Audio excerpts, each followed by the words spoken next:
Bayangkan sebuah siang yang seharusnya penuh kehidupan, tiba-tiba berubah menjadi panggung kematian.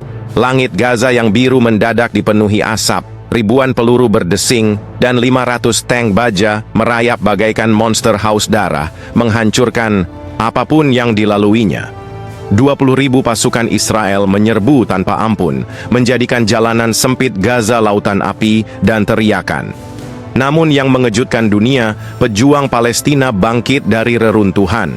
Dengan senjata seadanya, mereka melawan habis-habisan, menorehkan sejarah. 500 tentara Israel tewas dalam 2 hari pertama pertempuran.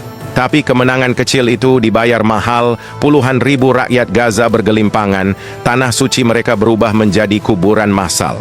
Tragedi tak berhenti di sana. 150.000 orang diusir paksa, dipaksa meninggalkan rumah mereka dengan todongan senjata hanya untuk menyaksikan tanah yang mereka tinggalkan direncanakan menjadi sesuatu yang jauh lebih keji.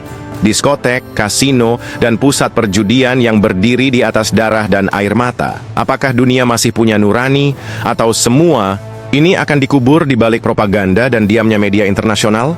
Inilah kisah kelam Gaza, ketika tanah perjuangan berubah menjadi panggung ironi paling memilukan dalam sejarah modern. Assalamualaikum warahmatullahi wabarakatuh, sahabat. Selamat datang di channel Kahiyang News. Jangan lupa untuk like, subscribe, dan tonton video ini hingga selesai. Jangan lupa juga untuk menulis sholawat di kolom komentar agar mendapat syafaat di hari akhir. Saya doakan semoga sehat, kaya raya, dan bahagia. Langit Gaza pada siang hari itu tampak cerah. Anak-anak masih bermain di jalan-jalan sempit para pedagang, menggelar dagangannya di pasar, dan keluarga-keluarga mencoba melanjutkan hidup di tengah bayang-bayang perang yang tak pernah reda. Namun, ketenangan itu hanya bertahan sebentar. Sekitar tengah hari, suara gemuruh mulai terdengar dari kejauhan. Bumi Gaza bergetar, kaca-kaca jendela berderak, dan burung-burung beterbangan panik meninggalkan sarangnya. Tak lama kemudian, gumpalan asap hitam terlihat membumbung di cakrawala. Dari utara, ratusan tank baja Israel bergerak masuk, roda rantainya menghancurkan jalanan, menimbulkan suara dentuman yang memekakan telinga. Di belakangnya, 20.000 pasukan dengan seragam lengkap merangsek masuk, bersenjata otomatis, roket, dan kendaraan tempur. Inilah invasi besar-besaran yang selama ini ditakutkan rakyat Gaza. Serangan yang dilancarkan Israel bukan hanya operasi militer biasa, melainkan sebuah serangan frontal di siang bolong di depan mata anak-anak dan perempuan yang tak berdaya. Siren meraung, orang-orang berlarian mencari perlindungan.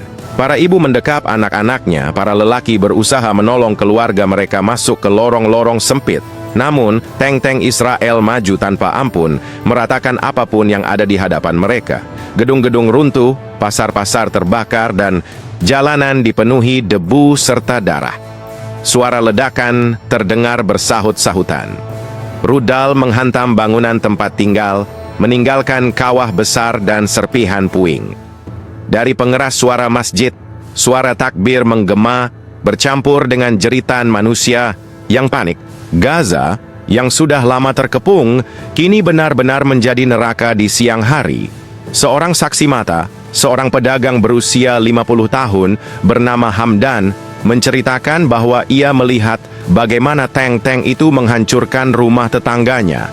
Mereka datang seperti badai, merobohkan semuanya. Tidak peduli apakah itu rumah, sekolah, atau masjid, semua dianggap musuh. Hamdan sendiri kehilangan 2 anaknya dalam beberapa menit pertama serangan. Bagi rakyat Gaza, serangan ini bukan hanya invasi, melainkan sebuah pesan. Tidak ada lagi tempat aman, bahkan di siang bolong sekalipun. Meski diserang dengan kekuatan militer raksasa, Gaza tidak tinggal diam. Dari balik reruntuhan, lorong-lorong sempit, dan terowongan bawah tanah, para pejuang Palestina mulai bangkit memberikan perlawanan. Mereka tidak memiliki tank atau pesawat tempur, hanya senjata ringan, granat rakitan, dan tekad untuk mempertahankan tanah air mereka. Pertempuran pecah di berbagai titik. Tank-tank Israel yang masuk ke jalanan sempit, Gaza mendapati diri mereka menjadi sasaran tembakan roket jarak dekat. Beberapa kendaraan lapis baja terbakar, meledak, dan menewaskan tentara di dalamnya. Suara takbir berkumandang setiap kali pejuang berhasil menghancurkan peralatan perang musuh.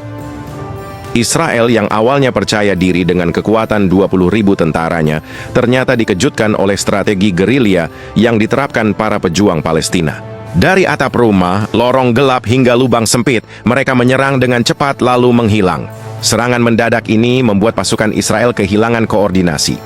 Dalam laporan yang bocor, disebutkan bahwa 500 tentara Israel tewas hanya dalam 48 jam pertama pertempuran. Jumlah yang mengejutkan, mengingat Israel jarang mengalami korban sebesar itu dalam perang modern. Salah satu kisah heroik datang dari kelompok kecil pejuang yang mempertahankan sebuah lingkungan di Gaza City. Mereka hanya berjumlah belasan orang dengan persenjataan seadanya. Namun, mereka berhasil menahan laju puluhan tank selama berjam-jam, memberi waktu bagi ratusan warga sipil untuk mengungsi. Hampir semua dari mereka gugur, namun nama-nama mereka kini disebut dengan rasa hormat oleh rakyat Gaza. Di sisi lain, pasukan Israel yang kehilangan banyak tentaranya mulai kalap. Mereka melancarkan serangan udara tambahan, menghujani kawasan padat penduduk dengan bom. Rumah sakit, sekolah, bahkan tempat ibadah tidak luput dari serangan. Dunia internasional mulai mengecam, tetapi serangan itu terus berlanjut. Bagi pejuang Palestina, perlawanan ini bukan soal kemenangan atau kekalahan, melainkan soal kehormatan. Mereka tahu kekuatan Israel jauh di atas mereka, tetapi menyerah bukanlah pilihan. Kami mungkin kalah jumlah, kami mungkin kalah senjata, tetapi kami tidak akan pernah kalah semangat, kata seorang komandan pejuang yang wajahnya tertutup kain. Meski keberhasilan menewaskan ribuan tentara Israel dianggap sebagai kejutan besar, rakyat Gaza tetap membayar harga yang sangat mahal. Puluhan ribu penduduk sipil tewas, ribuan rumah rata dengan tanah, dan ratusan ribu lainnya kehilangan tempat tinggal. Namun semangat perlawanan itu menjadi bukti bahwa Gaza, sekecil apapun, tidak akan tunduk dengan mudah. Invasi ini bukan hanya pertempuran militer, melainkan sebuah pertarungan antara ketamakan dan keberanian, antara senjata canggih dan tekad yang tak bisa dihancurkan. Israel mungkin menguasai sebagian wilayah Gaza, tetapi luka yang ditinggalkan di hati rakyat Palestina akan terus membara menjadi api yang tak padam oleh gelombang kekerasan apapun. Ledakan demi ledakan terus mengguncang Gaza. Di antara debu dan api yang menjulang, wajah-wajah pucat rakyat sipil mulai tenggelam dalam keputusasaan. Mereka yang semula berlari untuk menyelamatkan diri kini tergeletak tanpa nyawa di jalanan. Sebagian terperangkap di bawah reruntuhan bangunan, sebagian lagi hanyut di antara sungai darah yang mengalir di lorong-lorong kota. Rumah sakit yang masih berdiri menjadi lautan manusia. Dokter dan perawat kewalahan menghadapi ribuan korban luka. Lantai-lantai dipenuhi tubuh-tubuh yang berlumuran darah, banyak di antaranya anak-anak. Seorang dokter muda menceritakan dengan suara bergetar, "Kami gak lagi punya cukup obat. Bahkan, kami menjahit luka dengan benang biasa. Kami hanya bisa berdoa agar mereka kuat menahan sakit." Jumlah korban jiwa melonjak drastis. Puluhan ribu warga Gaza tewas dalam kurun beberapa hari saja. Mereka yang selamat terpaksa meninggalkan rumah mereka, berjalan berjam-jam menuju perbatasan, dengan hanya membawa pakaian yang melekat di tubuh. Sekitar 150 ribu orang diusir paksa, diiringi teriakan pasukan bersenjata yang mengarahkan moncong senapan ke arah mereka. Kisah-kisah memilukan menghiasi setiap langkah pengungsian.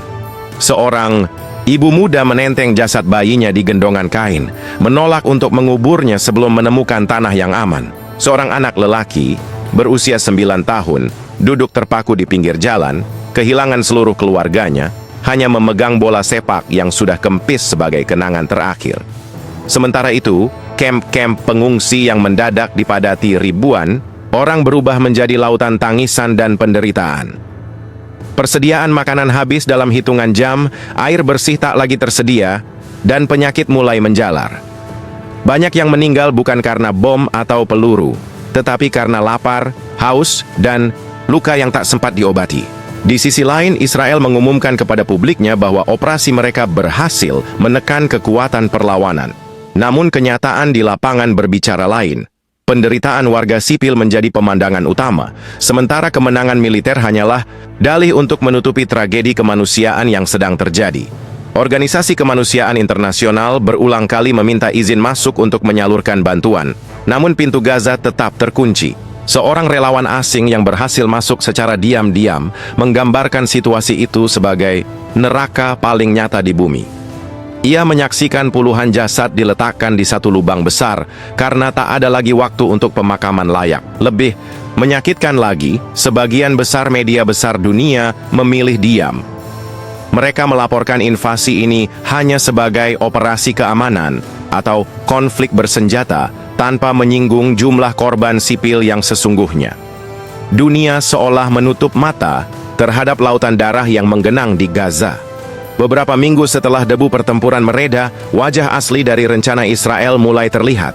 Tanah Gaza yang dipenuhi darah dan air mata tidak dijadikan kawasan hunian atau pembangunan kembali. Sebaliknya, di wilayah yang berhasil mereka duduki, buldoser dan alat berat dikerahkan bukan untuk membangun sekolah atau rumah sakit, melainkan untuk meratakan lahan demi sebuah proyek besar. Pusat hiburan malam, diskotek, dan kasino internasional. Papan-papan proyek mulai terpampang dengan desain gedung-gedung mewah bercahaya, lengkap dengan pusat perjudian kelas dunia.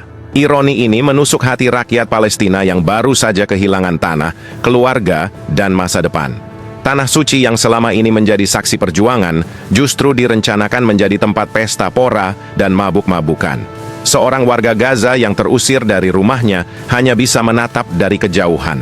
Dengan suara serak ia berkata, "Mereka mengusir kami, membunuh anak-anak kami, lalu merayakan kemenangan mereka di atas kuburan keluarga kami." Kata-kata itu menyebar luas di media sosial, menjadi simbol keputusasaan sekaligus kemarahan dunia. Arab. Negara-negara tetangga mengecam keras, menyebut rencana itu sebagai penghinaan terang-terangan terhadap umat Islam. Di masjid-masjid, khutbah Jumat dipenuhi dengan seruan boikot, doa, dan kemarahan.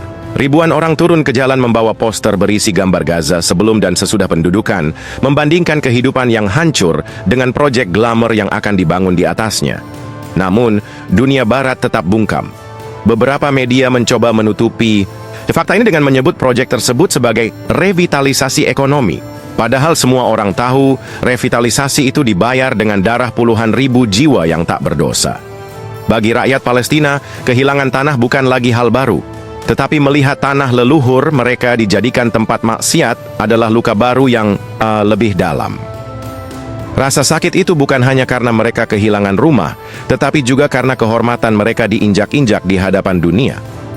Seorang ulama Palestina dengan mata berkaca-kaca berkata dalam khutbahnya, "Tanah yang suci ini akan menjadi saksi. Mereka mungkin merayakan pesta di atasnya hari ini, tetapi air mata dan darah yang tertumpah tidak akan pernah hilang. Allah tidak pernah tidur, keadilan akan datang, meski mereka berusaha menutupinya dengan cahaya lampu gemerlap." Pertanyaan besar pun menggantung di udara. Sampai kapan dunia akan diam? Sampai kapan penderitaan ini dibiarkan? Dan apakah manusia benar-benar sudah kehilangan hati nurani ketika sebuah tragedi sebesar ini ditutupi oleh hingar-bingar musik dan perjudian? Tragedi Gaza bukan lagi sekadar kisah peperangan. Ia telah berubah menjadi simbol ironi terbesar dalam sejarah modern. Sebuah tanah yang dipenuhi kuburan massal dijadikan taman hiburan untuk segelintir orang yang merayakan penderitaan orang lain.